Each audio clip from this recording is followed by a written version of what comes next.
Hello everyone, आज की class में हम स्टार्ट करेंगे पोटेंशियोमीटर के यूजेस। लास्ट टाइम हमने स्टडी किया था कि पोटेंशियोमीटर क्या होता है और उसका बेसिक प्रिंसिपल क्या होता है। अब हम देखेंगे कि जो पोटेंशियोमीटर है उसके यूजेस क्या क्या होते हैं। तो पोटेंशियोमीटर का फर्स्ट यूज है to determine the potential difference.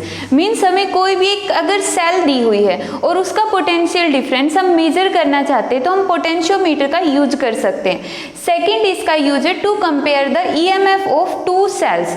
अब एक EMF की पोटेंशियल डिफरेंस तो हमने कैलकुलेट कर लिया है, तो अगर हमारे पास दो सेल्स दी हो तो उनकी EMF को मीन्स उनके पोटेंशियल डिफरेंस को कंपेयर करने के लिए भी हम पोटेंशियोमीटर का यूज करते हैं। इसका थर्ड यूज है to find the internal resistance of cells. कोई भी सेल अगर दी हुई है और अगर हम उसका इंटरनल रेजिस्टेंस कैलकुलेट करना चाहते हैं तो उसके लिए भी हम पोटेंशियोमीटर का यूज करते हैं। अब हम इसका फर्स्ट यूज से स्टार्ट करते हैं कि to determine the potential difference, कि किस तरह हम किसी भी सेल का पोटेंशियल डिफरेंस कैलकुलेट कर सकते हैं। तो यहाँ पे हमारा टॉपिक है determine the potential difference using the potentiometer. अब हम इसके अंदर सबसे पहले डायग्राम देखेंगे, जैसे हमने अपने लास्ट डायग्राम के अंदर देखा था। लास्ट टॉपिक था पोटेंशियोमीटर एंड इट्स प्रिंसिपल। तो उसके अंदर जो हमने वायर ली थी उसको हमने इस तरह से चार पोर्शन में लगाया हुआ था। चारों पोर्शन जो वायर के थे वो पैरेलल में लगे हुए थे, लेकिन यहाँ पर हमने पूरी की पूरी वायर को एक ही पोर्शन में लगा दिया। तो जो ये डायग्राम है वो प्रैक्टिकल डायग्राम नहीं है, ये सिर्फ हमने इस टॉपिक को समझने के लिए डायग्राम को थोड़ा सा इजी वे में ड्रॉ कर लिया। जो एक्चुअल डायग्राम है वो यही है जो हमने लास्ट टॉपिक में पढ़ा था, जहाँ पे जो वायर है उसको हम कट करके चार पार्ट्स में डिवाइड करके लगाएंगे, क्योंकि जो वायर होती है पोटेंशियोमीटर की वो 4 मीटर या इससे बड़ी वायर होती है और इतने बड़े ऑपरेटर्स को हैंडल करना डिफिकल्ट हो जाता है, इसलिए हम इसको पार्ट्स में डिवाइड करते हैं। तो यहाँ पे हमने इसको सिंप्लिसिटी के लिए एक ही वायर की फॉर्म में दिखा दिया।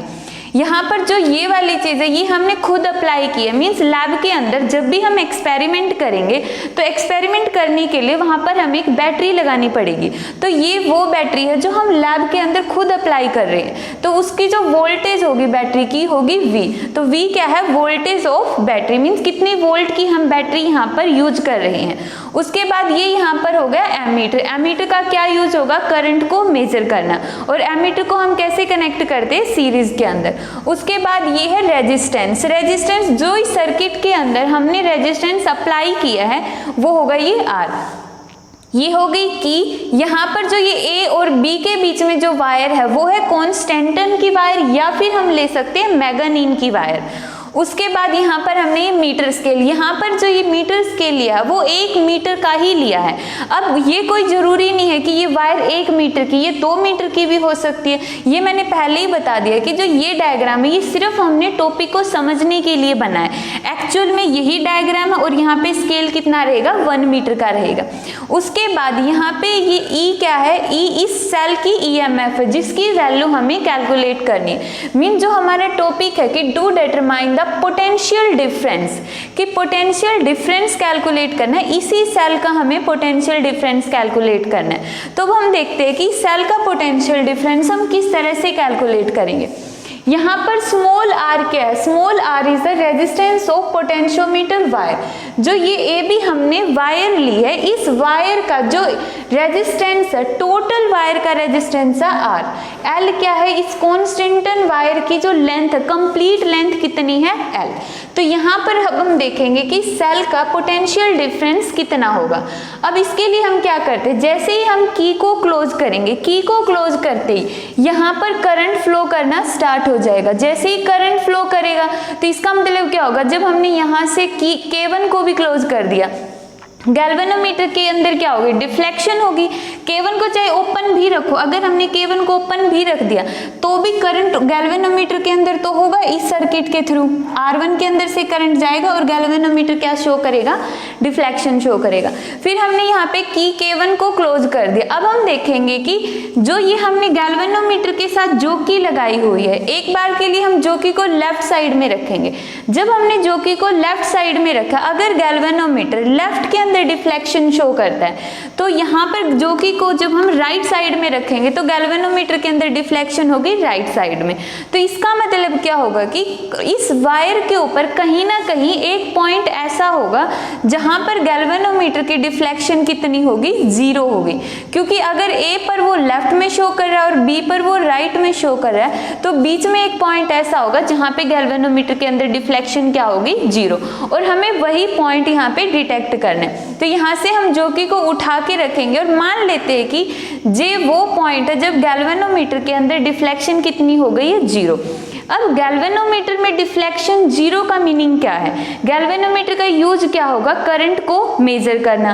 अब गैल्वेनोमीटर में डिफ्लेक्शन 0 है, मींस नल डिफ्लेक्शन है, तो इसका मतलब उस वायर में कोई करंट ही नहीं है, गैल्वेनोमीटर कोई करंट ही नहीं डिटेक्ट कर रहा है। नल डिफ्लेक्शन का मीनिंग ये है। तो यहाँ पे जब गैल्वेनोमीटर के अंदर 0 करंट है तो आई इस वायर के अंदर कितना होगा, 0। यहाँ पर भी करंट कितना होगा, 0। अब करंट 0 कब होता है, करंट के फ्लो करने के लिए नेसेसरी कंडीशन क्या होती है कि पोटेंशियल डिफरेंस एग्जिस्ट करना चाहिए। अगर दो पॉइंट्स के बीच में पोटेंशियल डिफरेंस एग्जिस्ट कर रहा है तो इसका मतलब वहां पे करंट फ्लो करेगा, और अगर दो पॉइंट्स के बीच में पोटेंशियल डिफरेंस सेम हो जाता है तो वहां पर करंट फ्लो नहीं करेगा।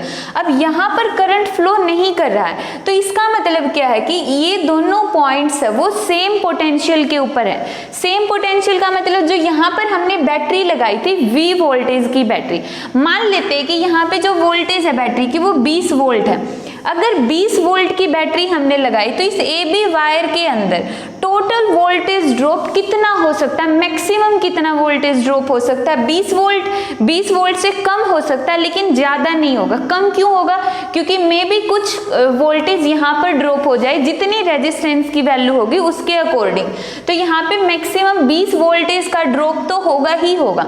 और जो सेल का EMF हम यहाँ पे मेजर करना चाहते हैं अगर वो 10 वोल्ट की है तो यहाँ पे एक इम्पॉर्टेंट कंडीशन है इसकी कि जब भी हम ये एक्सपेरिमेंट करेंगे दो पॉइंट्स को हमारे माइंड में रख के एक्सपेरिमेंट करना है। फर्स्ट कि जो बैटरी हम अप्लाई करेंगे उसकी वोल्टेज हमेशा उस सेल की EMF से ग्रेटर होनी चाहिए, कि अगर जो सेल है अगर उसकी EMF अप्रोक्सीमेट 10 वोल्ट है तो उस टाइम पे जो बैटरी होगी वो 10 वोल्ट से ज़्यादा की अप्लाई करेंगे।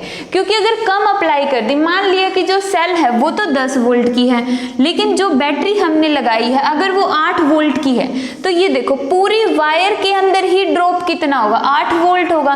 तो 10 वोल्ट को मेजर कैसे करेंगे, 10 वोल्ट को तो मेजर ही नहीं कर सकते। तो इसका मतलब जो ये बैटरी हमने लगाई है वो हमेशा ही इस सेल की EMF से ग्रेटर होनी चाहिए। तो यहाँ पर हमने क्या लिया है, V की वैल्यू ग्रेटर देन E ले ली। अब हम देखेंगे कि इस पॉइंट के ऊपर गैल्वेनोमीटर अगर 0 डिफ्लेक्शन शो कर रहा है तो मान लिया जो ये वायर की लेंथ है वो है स्मॉल l। अब स्मॉल l लेंथ के अंदर जितनी वोल्टेज ड्रॉप हुई है उतनी ही वोल्टेज ड्रॉप इस नीचे वाली ब्रांच के अंदर भी है, इस ब्रांच में भी उतनी ही वोल्टेज ड्रॉप है, क्योंकि तभी तो इस वायर के अंदर करंट 0 है। जितना वोल्टेज ड्रॉप L लेंथ के अंदर होगा उतनी ही वोल्टेज ड्रॉप इस वायर के अंदर होगी। तो अब हम देखते हैं कि इस L लेंथ के अंदर कितनी वोल्टेज ड्रॉप हो रही है। यहाँ पर हमने लिया कि जो V वोल्टेज ड्रॉप है वो कितनी उसमें होता है, L सेंटीमीटर। जो कंप्लीट वायर है उसके अंदर कितना वोल्टेज ड्रॉप होता है, उसके अंदर होता है V वोल्टेज ड्रॉप। 1 सेंटीमीटर में कितनी वोल्टेज ड्रॉप होगी, V/L। और यहाँ पे कितने सेंटीमीटर में निकालना है हमें, स्मॉल l सेंटीमीटर में, क्योंकि स्मॉल l सेंटीमीटर पर ही हमें डिफ्लेक्शन कितनी मिली है, 0 डिफ्लेक्शन। तो स्मॉल l सेंटीमीटर में कितनी वोल्टेज ड्रॉप होगी, ये वाली वोल्टेज ड्रॉप। और इस फैक्टर को हमने क्या माना है, पोटेंशियल ग्रेडियंट। तो यहाँ पर इस L सेंटीमीटर के अंदर कितनी वोल्टेज ड्रॉप आई है, KL। तो यहाँ पर हम लिखेंगे potential drop across L centimetre of wire is KL।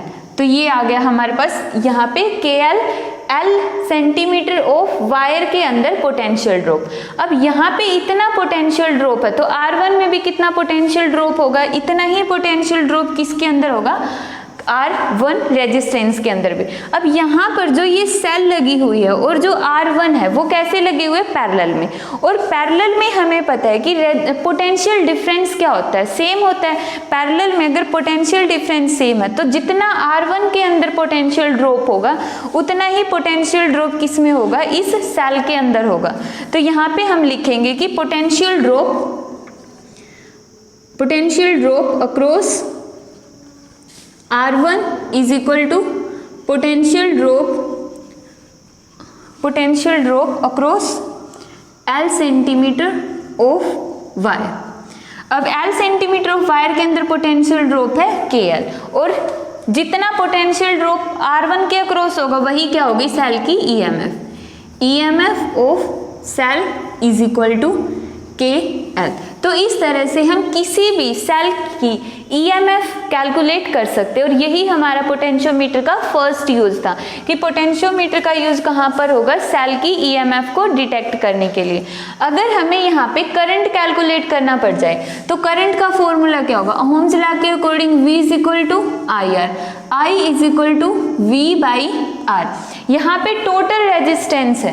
अब टोटल रेजिस्टेंस की वैल्यू कितनी होगी, V का मतलब यहाँ पे जितना हमने पोटेंशियल डिफरेंस अप्लाई किया, पोटेंशियल डिफरेंस कितना अप्लाई किया, V।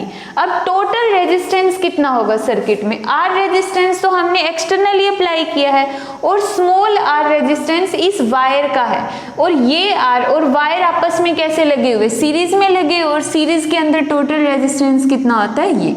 तो ये इस वायर के अंदर करंट है। अगर इसी तरह हमें टोटल वोल्टेज ड्रॉप निकालना पड़ जाए V और R की फॉर्म में, तो वोल्टेज ड्रॉप को हम कैसे कैलकुलेट करेंगे, voltage drop across the complete length, पूरी की पूरी लेंथ में कितना वोल्टेज ड्रॉप होगा, वही V is equal to IR। अब यहाँ पे जो वायर का रेजिस्टेंस है वो है स्मॉल r, I की वैल्यू पुट करेंगे V R प्लस R और R। ये तो किसके अंदर है, कंप्लीट लेंथ के अंदर टोटल पोटेंशियल डिफरेंस है, और इसकी इसी तरह हम स्मॉल लेंथ के अंदर भी कैलकुलेट कर सकते हैं। बट यहाँ पे हमारा मेन पर्पज क्या था, किसी भी सेल की EMF को कैलकुलेट करना, तो वो हमने यहाँ से कैलकुलेट कर दिया।